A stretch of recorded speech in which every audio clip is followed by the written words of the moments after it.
Right? Seems like breaking news. Breaking news. Mike and Kevin are here. Breaking news. Live reporting. Hey, great news. This is Mike Catherwood, and I'm Kevin Ryder, and we bring you only positive stories that help you perhaps feel better about the human society than watching the news all day long. Yes, because most news outlets don't do a very good job of making you feel good about humanity, and Kevin and I are here to save the day. And there are a lot more great stories than bad stories, but the news finds a bad story and then just focuses on it 24/7. So we give you good stories that make you think, oh, people aren't all assholes. Great news. No, in fact, most people are not. Most people are not. Right. And there's a couple bad apples, Kevin. You know, Sure. out of 7 billion, there's only a couple bad apples, but it taints the whole batch. You know what I'm saying, brother? I do, but I don't like the word taint. Okay. All right. Excuse me. Intro. It's a motherfucking intro. Say hello to the happy, goodbye to the blues. Kevin and Mike are hitting you with great news. What was that at the end? I didn't understand that. Just noise? What's that? Was that just noise at the end there? Were there lyrics? What happened? No, Kevin, it was fucking feeling. That's what I Okay? thought. Okay, my bad. That's what that is. My first great news story is a crazy story of redemption. It's a woman named Ginny Burton, and she's from Seattle, Washington. And yes? Oh, it said, all right. Oh, okay. And she, you know how some people say, I never had a chance? This girl never had a chance. Listen to the entire buildup of the story of thing that went wrong after thing that went wrong after thing that went wrong. And then it turns around at the end. Watch this. Her mother introduced her to marijuana at age 6, got her using meth at age 12. By 14, she was smoking crack. At 16, she was raped by a man who bought drugs from her mother. By 17, she'd attempted suicide. At 23, she was a full-blown heroin addict. She and a guy named Jack used to find drug dealers who were in the country illegally and robbed them at gunpoint. And on it went, raging chaos, hell-bent on destruction. A year ago, she described it all this way. When you're stuck on the street and you smell like feces and you haven't showered in forever and you can't make it into a social service agency during working hours because you're too busy trying to feed your addiction and your addiction is bigger than you're hopeless. You can't stand your life. You would rather be dead than alive. I spent most of my addiction wishing that somebody would just blow me away. You know, and I would never wish my story on anybody else, but I'm grateful for the way that mine unfolded because I think that it's supposed to be the way that it is so that I can reach as many people as possible to let them know that there is a way out. 17 felony convictions, 3 trips to the state prison, and each time she got clean and thought about her life. This picture is from the last time she was in prison, 33 months at the Mission Creek Correction Center for Women in 2009. The last time she was arrested was 2012, and she was tired and numb and finished with it all. Like, I knew when he put the handcuffs on me and put me in his car, I knew that I was going to be okay. I knew that my life was going to change. And it was then, in that moment, that I made the decision to turn it around, no matter what it took. She fought to get into drug court in King County, got into a treatment program. She started volunteering and eventually got a job. For 5 years, she worked for Catholic Community Services, serving the homeless and the addicted. She started hiking in 2014, and she felt like it centered her. By 2017, she was climbing seriously. In one 4-week stretch, she summited the 3 highest peaks in Washington. And she started going to school, community college at first, and then she got a scholarship to the University of Washington. You know, I was entering into a bunch of areas I'd never experienced before. I had a lot of insecurity at first. I was significantly older than the majority of people I was sitting in classrooms with. And I was reading up to 350 pages a week, and in a field I had no understanding of, which is political science. So it's definitely been hard. She thrived. Life opened up. She made the all-academic team at the UW. She earned awards and more scholarships. And now Now, at the age of 48, she has graduated with honors and with something else, self-respect. Oh my gosh, I'm unbelievably proud of myself. So much so that it makes me want to cry. Yeah. And when I look at some of the photos and when I looked at my own graduation photos, I was so proud of myself. How about that? I'm proud of How what you about did. coming through all of that? Isn't that crazy? Mike, you had drug issues during that time. Did you ever have that hopelessness? Absolutely. When you were younger? I mean, that's like the most, I think it's the most difficult aspect to deal with when you're talking about addiction and recovery, is that you can make sense of the stealing and the lying and the cheating because you're like, I was not in my right mind. I would never think to do that. I would never drive with a child in the car under the influence. But I know now that I'm in my right mind. What you can't get over without, serious effort is knowing, not thinking, knowing that you had for a long period of your life really, really wished you much prefer to be dead. Waking up in the morning and just hoping, wishing that you would not, that you get a hot dose or you get in a car accident or something, because you just, life is so unbelievably painful that you would prefer to be dead.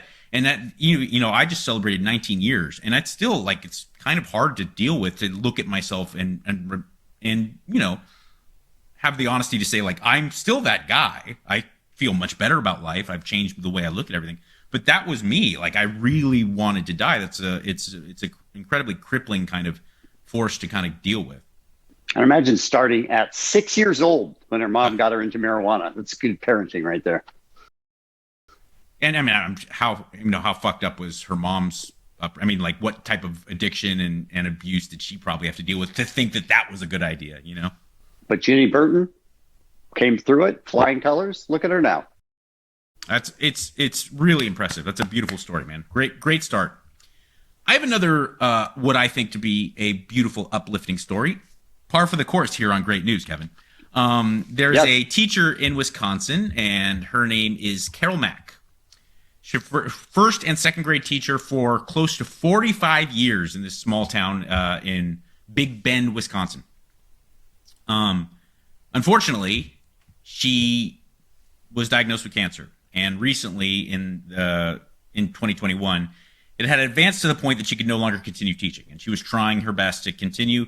Even as an older woman, she was still showing up and teaching her kids because it was just so meaningful to her. But it had. By the way, let me just interrupt you right there.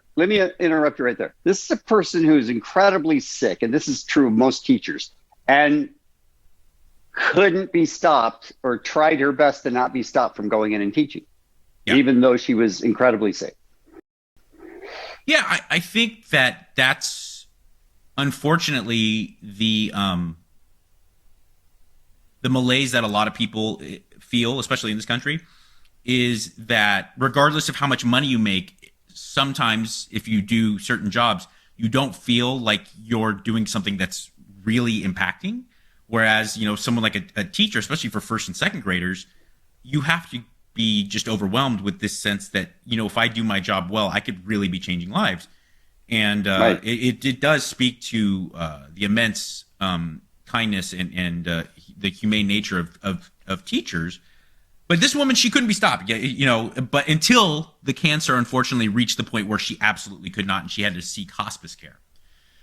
Well, because she was so well liked by not only the children that she had taught, but the generations of children that she had taught in that small town, some of them now parents of kids that she was currently teaching, they decided that they wanted to let her know. And there's some video here of how they gave her that message.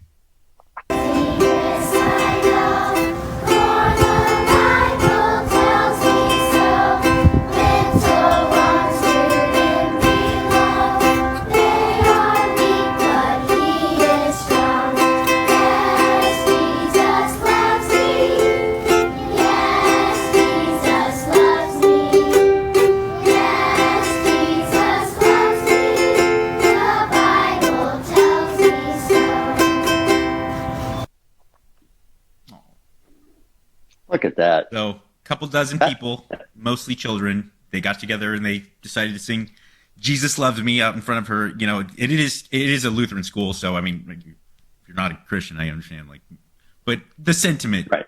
Yeah, beautiful. Of course, beautiful, of course. Although there was a long shot of the shoes, I didn't quite understand that. That Here's was a Quentin shoes. Tarantino film. I don't know. It was Foot okay. Fetish. He actually directed that and then was behind it. I did not realize that. My next story is a 39-year-old named James Melville, and he is a guy who ran the New York City Marathon. And you may have seen this on your social medias before, but the guy ran 26.2 miles, which I've never tried and will never try, and ran the entire way. And then 200 meters from the end of the race, from the finish line, he collapsed. So he went 200 meters short. 26.1 miles. Yes. And he's like, here's where I call it quits. He didn't call it quits. His body just gave up, just said, nope, F you. I'm going to the ground. I can't do this anymore. And the New York City Marathon is one of those serious marathons where, you know, you get runners who practice and work out and have a regimen and maybe a coach, and every step, every second is important. And watch what happened when he fell. 39-year-old Jamel Melville struggling to stay on his feet after more than 3 hours hitting the pavement across New York City's 5 boroughs. I knew I was close to the finish line. I knew that I didn't have that much longer to go. It was painful. It was painful. Jamel remembers the intense closing moments for him yesterday at the 50th running of the New York City Marathon. 200 meters from the finish line, ran into some difficulties. I had been slowing my pace a little bit. And, you know, I hit the proverbial wall. I didn't have it anymore. And it was at Jamel's most vulnerable moment in the race when video captured a magnificent gesture of humanity. I know one of the runners passed me on my left, and as he passed me, he sort of looked back and he made up his mind to come help me. Watch as 2 other runners lift Jamel from the ground, encouraging him to finish the race. Ty Givens, Jamel's girlfriend, saw the whole thing from the East Side grandstands in Central Park. That's a very selfless thing, especially when you have your goals and your times, and these guys are competitive and they're fast. So for them to go back and help him. I'm eternally grateful for both of those gentlemen to help me. I want to talk to him. The Queens native, who played multiple sports in his high school and college years, feels immensely proud he was able to cross the finish line, but he's also admittedly very sore. I'm going to hold on to this for a long time and cherish the experience that I had going through what I went through. Jamel, a Yale University psychology grad who picked up his passion for running marathons in the past couple of years, says he has now turned it into a lifestyle.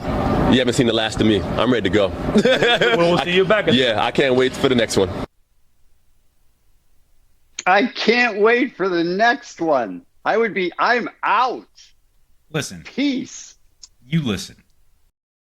Everyone likes to point fingers at, like, combat sport athletes. You know, you're like, how could you just have people choke you out all day? You go to jiu-jitsu on purpose. How can you go to a boxing gym and have people punch you? And it's like, yeah, how you meatheads, you're crazy. You lift heavy weights and your body here. Fuck you, runners. Okay? You should be at the top. No one goes, you jog in the morning? You do marathons?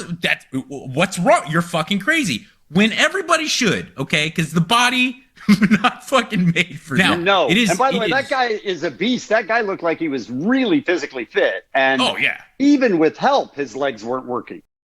Even with help. Well, and also that's what's so strange about endurance events like that is like, not only did he run 26.2 miles, think of the fucking training that went into getting him to the point where he would do it like that. So who knows, like something in his body, some hormonal system or there's just one little glitch and it said, no longer. But it's really impressive, Not man, today, how Satan. the other people came together. Yes, right, because this is a serious marathon. And he said the guy turned, saw, and he could see that he made up his mind, I'm going to help this guy. Yeah, it's that's amazing. It's beautiful, and like I said, we talk about it all the time, Kevin. And I'm sorry to sound like we're beating a dead horse, but that's most people. Most people probably have realized, like, man, this guy must have trained his butt off, and he's worked so hard.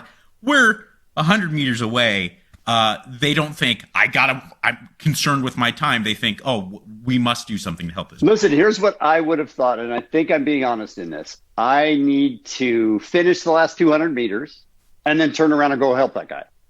I think that's what I would have thought. Yeah. I mean, I don't know. If I was really concerned with my time, if I was like sponsored athlete, you might be right. But if I'm just a dude, I think I'd be like, whoa, wait a second. That shouldn't have just collapsed, But also, you and I don't have any use as like medical you know what I'm saying? Like, we couldn't help anyway. So I'd probably be like, is there a nurse around? Is there a doctor? Someone, please. I'd be trying to give him mouth to mouth, and he'd be like, my legs don't work. What are you doing? I'd be giving him lap to mouth just for my own enjoyment. So let's change gears, Kevin, and move away from running, which you and I don't like, and move towards snacking. I love me snacking. And Liana Aruda, should be an Olympic sport. Excuse me, I just had a stroke. She's there with her children at the Plate Bay Street Grill in Taunton, Massachusetts, which is where they commonly like to eat.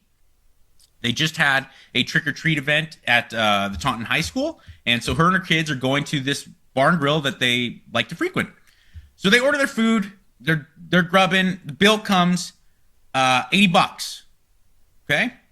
All right, gets out her credit card. Waitress comes back. She said, "Oh, I'm sorry, ma'am. The woman who was sitting next to you took care of your bill, and all she asked was that I hand you this card." And I think we have a picture of it. It says, "If you receive this card, then you must be a recipient of a random act of kindness. Please consider making a post to share your experience. In order for the Thomas family to see it, the post will have to be public, and please use hashtag #LiveLikeTrev23. Be somebody who makes everybody feel like somebody." So this card got created by a mother of a young athlete in Maryland, 500 miles away from where they were eating. In 2019, her son was like I said, a pretty talented athlete, baseball player in Maryland, and he died of a motorcycle accident at age 21. And so the mom decided to, in his honor, create these cards. And the woman on the receiving end this time says she's in no hurry to get rid of it. She's going to wait for the right moment to make sure that this beautiful, kind message gets passed on. But man, I started to think like 500 miles away. Who knows how many people have been affected by this? And I understand it's just one person at this point. It's one $80 bill, but you start to get to telling yourself like, it's a pretty nice little kind story that probably has a nice cycle behind it. Yes, and helping somebody in a small way, and if they then help somebody in a small way, it branches out. It can make a huge difference if you just start being kind to one person at a time. Yeah, no, I mean, why don't I ever get to sit next to that person though? Seriously.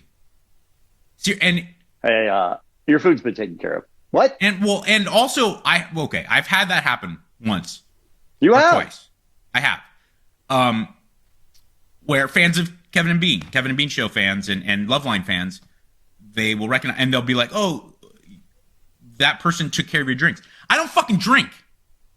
So, you know what I'm saying? Like, oh, really? The guy at the comedy club he recognized me, took care of my club sodas? Thank you, fuck. How come it never happens when I'm like at the Palm ordering lobster?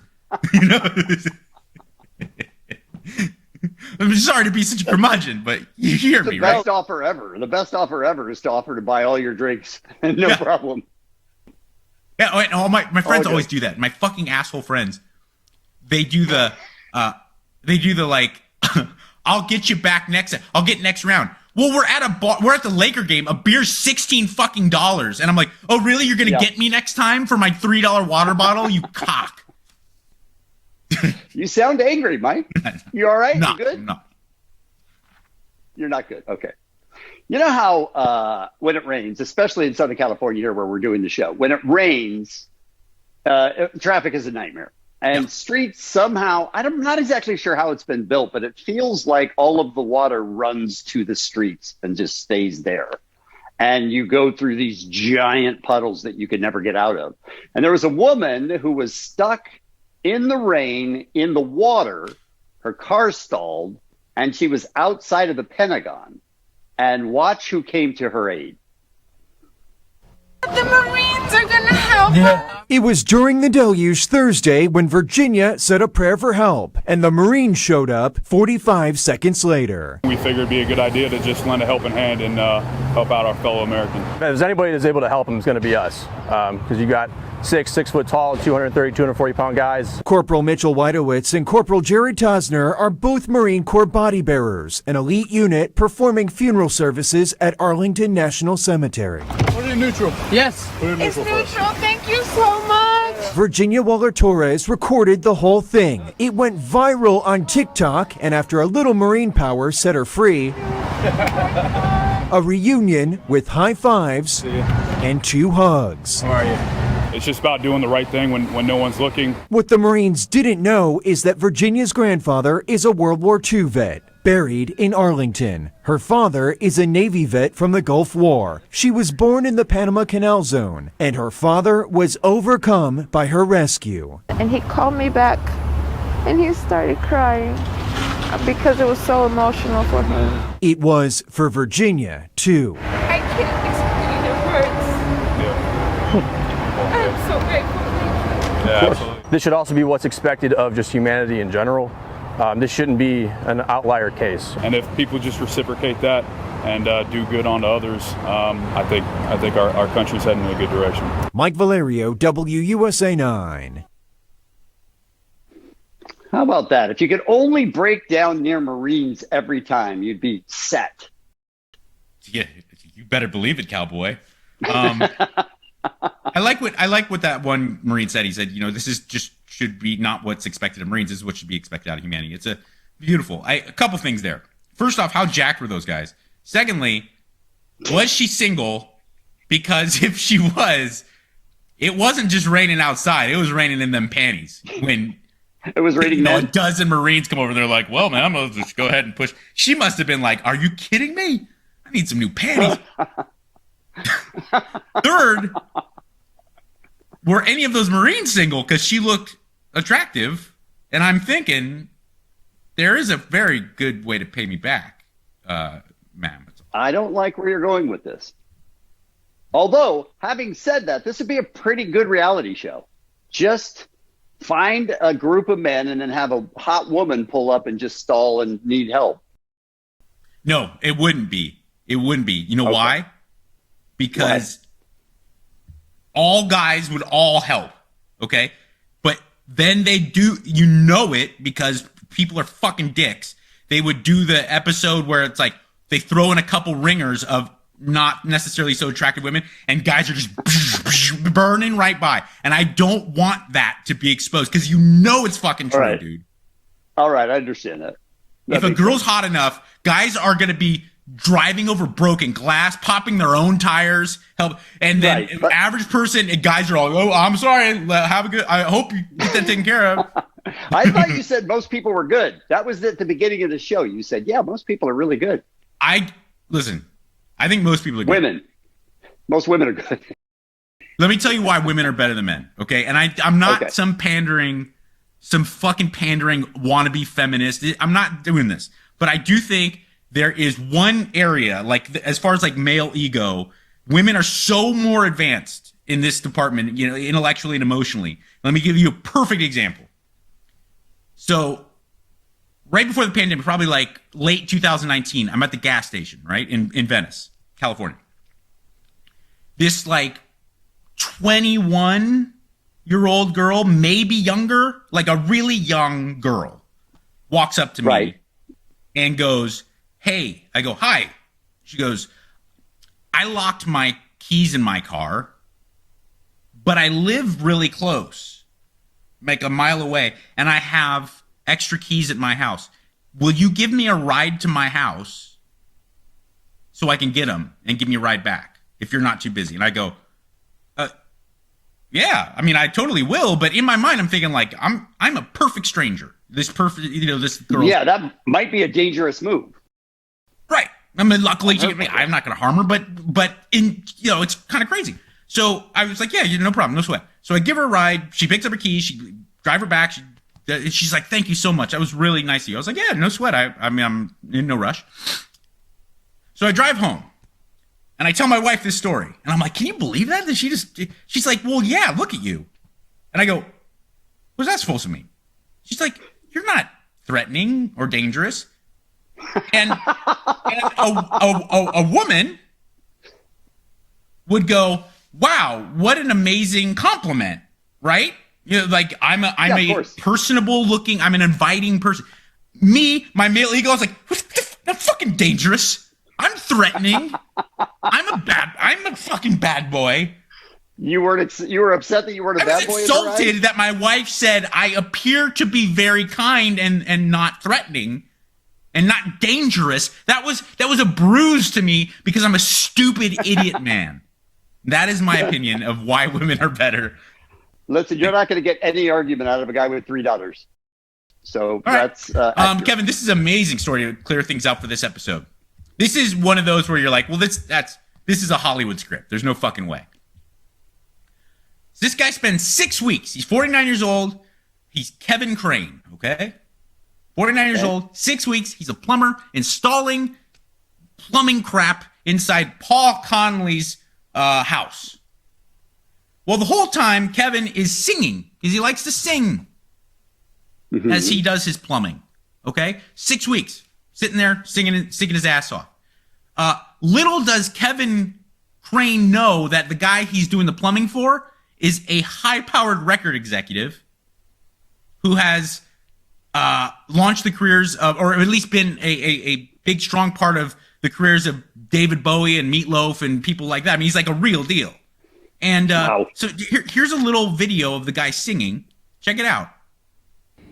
I'm walking down the street and I'm gazing at my feet, and it's raining harder. It's raining harder. I'm holding back the shame. Everybody thinks you're to blame, and life gets harder. 6 weeks, he's just singing his fucking tunes, doing his thing. Right. Record deal. He's in the studio right now cutting his first record. He got a record deal from the homeowner? Yeah. Guy's sitting there listening to the plumber sing. After 6 weeks, he's like, hey, listen, you ever thought about what's your story? Does this make me a bad person that I would think, hey, listen, plumber Pavarotti, let's get to the plumbing. Let's get to that. Plumberati is pretty strong. I got to give you credit for that one. Plumberati is sick. Listen, I'm with you because like you're paying him to fucking plumb. Right. But if he's still working at the same pace and happens to be, delighting my eardrums with his sweet tunes. Listen, I don't want to put any despair on him, but it looked like he was working pretty slowly. That's all. That's all I'm saying. He didn't look in the best shape. Done in 2 weeks. I don't know if it was the singing that was slowing him down as much as just being like decrepit. That could be, yeah. All right. If you like this podcast, this great news podcast with Kevin and Mike, feel free to subscribe. Let your friends know. Click the little button so that you can get an update when we post shows. And we post shows every Monday and Thursday. Mike, outro? Outro! You know what I'm talking about, bro! Say goodbye to the sad, hello to the new, cause Kevin and Mike just rocked you with great news! Give me my motherfucking record deal I can plumb to, bitch!